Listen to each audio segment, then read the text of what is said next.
Once a giant, always a giant. For me, it's only a giant.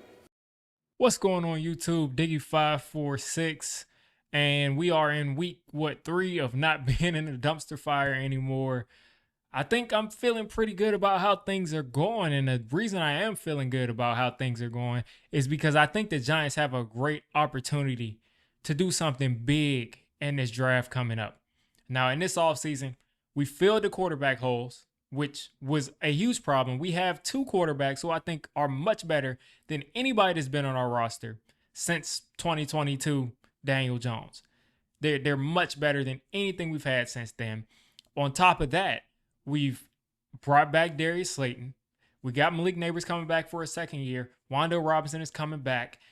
Russell Wilson, Jameis Winston they're going to get these guys the football. They're all, clamoring about Theo Johnson. I'm feeling good about the offense.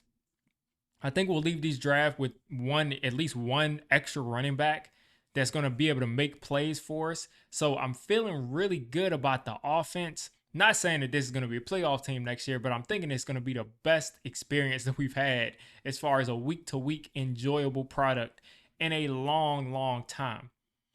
On top of that, looking at this defense, we added Paulson Adebo. We added Javon Holland. We added some really nice pieces. We added Golston to this roster as what we looked at as the third defensive end. But as I'm looking at this, I'm getting more and more excited coming up to this draft because at the end of the day, we're going to have to choose between Travis Hunter, Shedeur Sanders, and Abdul Carter. Now, I put out a mock draft, and I can't remember who I ended up taking in that mock draft, but I'm telling you how I'm feeling today. Shedeur Sanders, I think, has the opportunity to be a franchise quarterback. Yes, I do think so.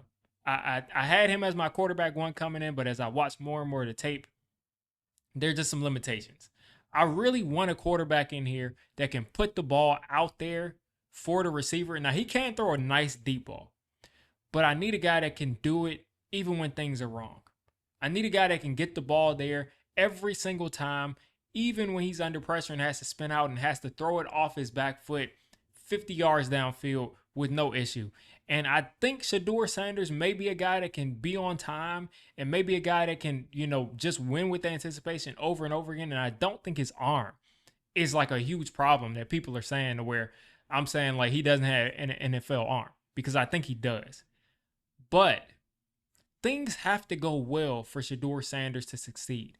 And what I'm looking at now with Russell Wilson and Jameis Winston, things have to go well for them to succeed. Things have to go well for every quarterback to succeed, but some quarterbacks need more help than others. And why not just go forward with Russell Wilson, just go forward with Jameis Winston, and take a swing on Tyler Shuck, take a swing on Milroe to just see maybe they're that guy, because they are guys that if they reach their potential, they don't need everything to go well. They don't need everything to go well for them. But back to this draft, I'm thinking I've already disqualified Shedeur. I'm thinking it's going to be between Travis Hunter. Well, I'm not thinking. It's going to be between, unless they love Shedeur and, they're meeting with him. If they meet with Shedeur and they love Shedeur, I'm all for it. I'm going to cheer. But Travis Hunter, Abdul Carter. Those are your two guys. That is the big hubbub. Now, are the Browns going to take Travis Hunter? Are they going to take Abdul Carter? Are they going to pull a wild card and take Mason Graham? Who knows? But I think the Browns are going to take Travis Hunter. And if they do, if the Browns do move forward and take Travis Hunter, I will be over the moon.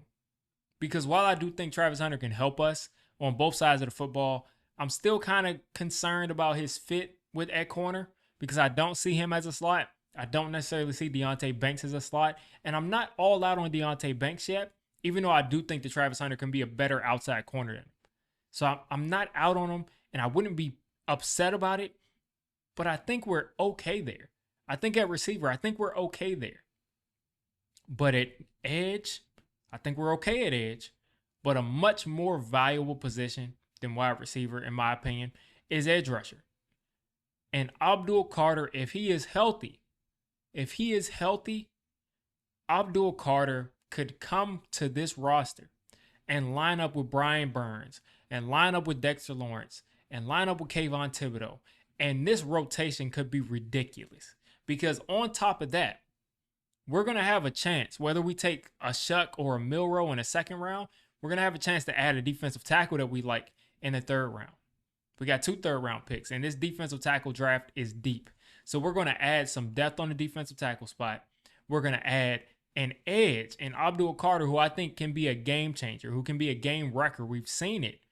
And if we add that to what we have now, we were the leader in sacks through 8 games until the offense just completely fell apart and we just couldn't play from in front anymore.